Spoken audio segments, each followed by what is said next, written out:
great honor to be able to introduce for the first time ever anywhere the 45th President of the United States of America, Donald J. Trump.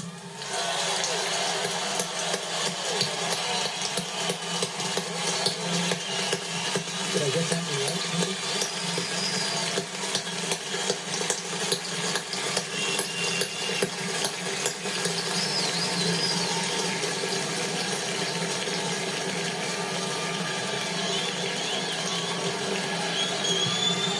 Chief Justice Roberts, President Carter, President Clinton, President Bush, President Obama, fellow Americans, and people of the world, thank you.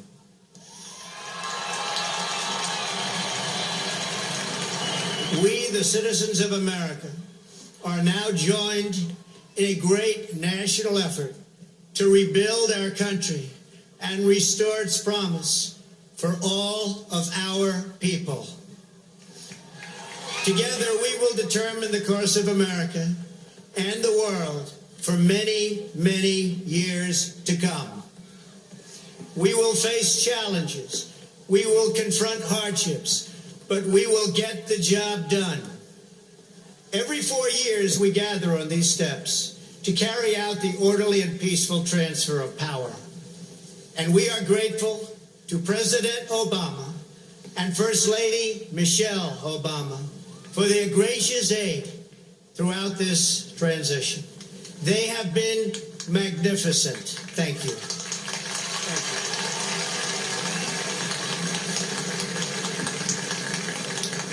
Today's ceremony, however, has very special meaning because today we are not merely transferring power from one administration to another or from one party to another, but we are transferring power from Washington, D.C. and giving it back to you, the people.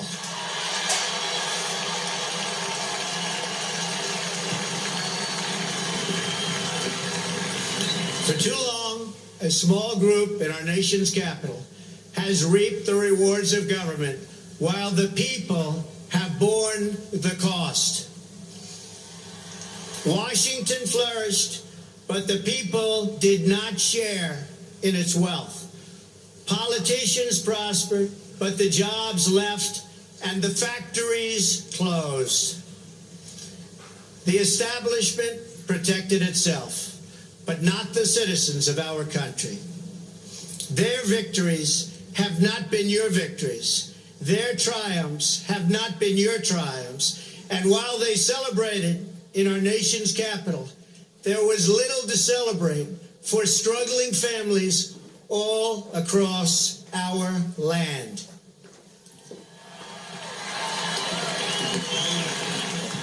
That all changes starting right here and right now, because this moment is your moment. It belongs to you.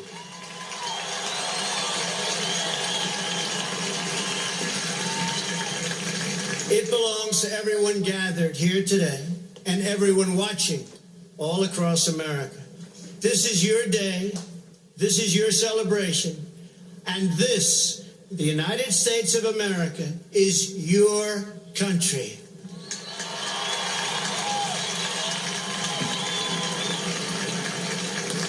What truly matters is not which party controls our government, but whether our government is controlled by the people.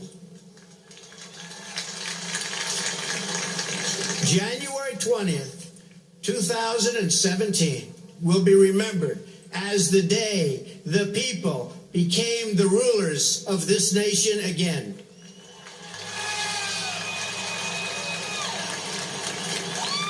The forgotten men and women of our country will be forgotten no longer. Everyone is listening to you now. You came by the tens of millions to become part of a historic movement, the likes of which the world has never seen before. At the center of this movement is a crucial conviction that a nation exists to serve its citizens. Americans want great schools for their children, safe neighborhoods for their families, and good jobs for themselves. These are just and reasonable demands of righteous people and a righteous public.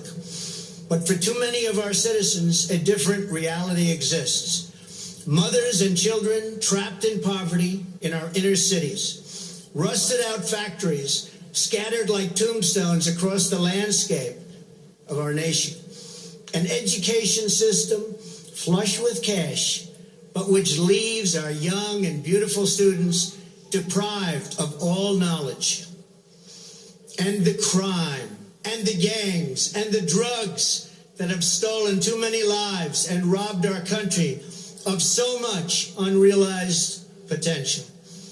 This American carnage stops right here and stops right now.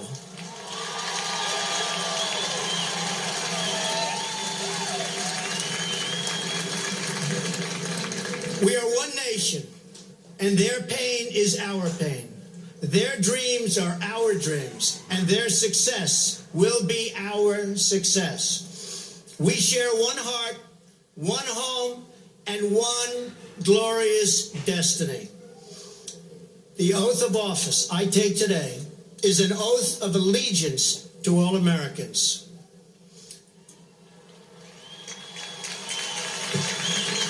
For many decades, we've enriched foreign industry at the expense of American industry, subsidized the armies of other countries while allowing for the very sad depletion of our military. We've defended other nations' borders while refusing to defend our own.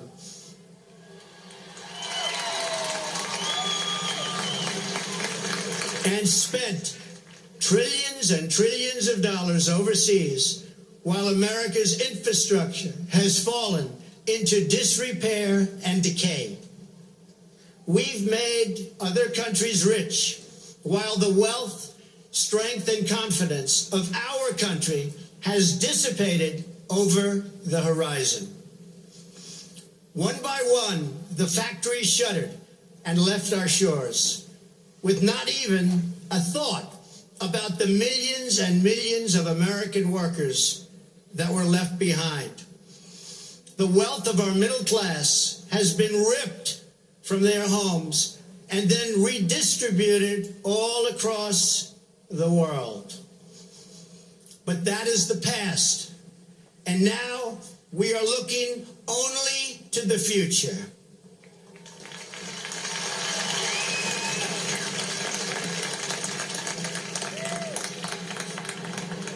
We assembled here today are issuing a new decree to be heard in every city, in every foreign capital, and in every hall of power. From this day forward, a new vision will govern our land. From this day forward, it's going to be only America first. America first.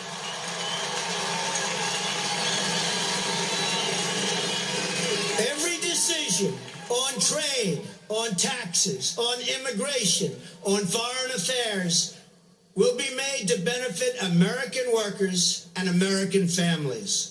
We must protect our borders from the ravages of other countries, making our products, stealing our companies, and destroying our jobs.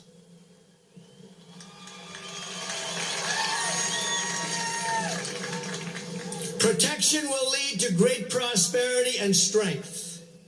I will fight for you with every breath in my body, and I will never, ever let you down.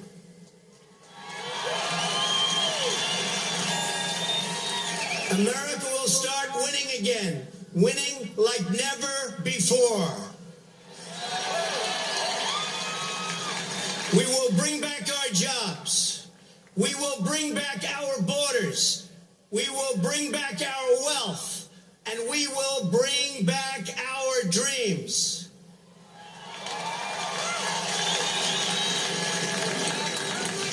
We will build new roads and highways and bridges and airports and tunnels and railways all across our wonderful nation. We will get our people off of welfare and back to work, rebuilding our country with American hands and American labor. We will follow two simple rules: buy American and hire American. We will seek friendship and goodwill with the nations of the world, but we do so with the understanding that it is the right of all nations to put their own interests first. We do not seek to impose our way of life on anyone, but rather to let it shine as an example. We will shine for everyone to follow. We will reinforce old alliances and form new ones and unite the civilized world against radical Islamic terrorism, which we will eradicate completely from the face of the earth.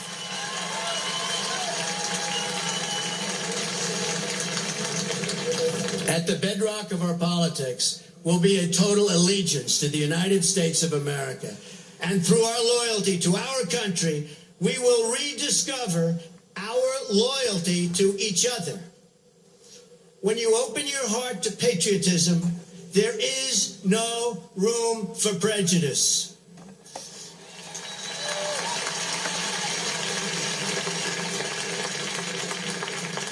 The Bible tells us how good and pleasant it is when God's people live together in unity. We must speak our minds openly, debate our disagreements honestly, but always pursue solidarity. When America is united, America is totally unstoppable.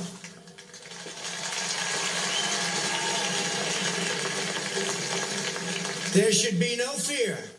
We are protected, and we will always be protected. We will be protected by the great men and women of our military and law enforcement. And most importantly, we will be protected by God.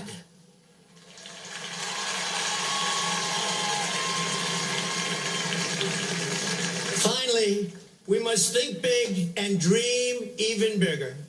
In America, we understand that a nation is only living as long as it is striving.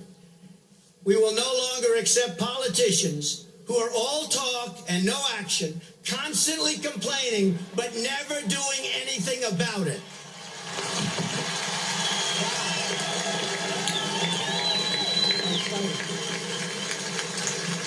The time for empty talk is over.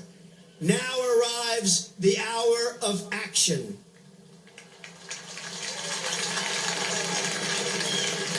Do not allow anyone to tell you that it cannot be done. No challenge can match the heart and fight and spirit of America. We will not fail. Our country will thrive and prosper again.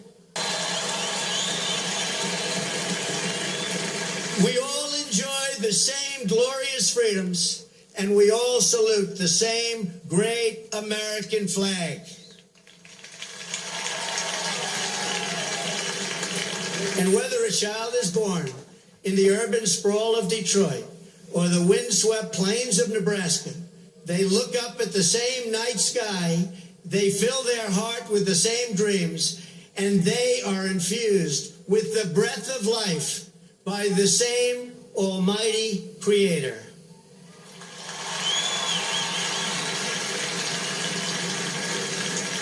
So to all Americans in every city, near and far, small and large, from mountain to mountain, from ocean to ocean, hear these words: you will never be ignored again. Your voice, your hopes, and your dreams will define our American destiny. And your courage and goodness and love will forever guide us along the way. Together, We will make America strong again. We will make America wealthy again. We will make America proud again. We will make America safe again. And yes, together, we will make America great again. Thank you, God bless you, and God bless America. Thank you. God bless America.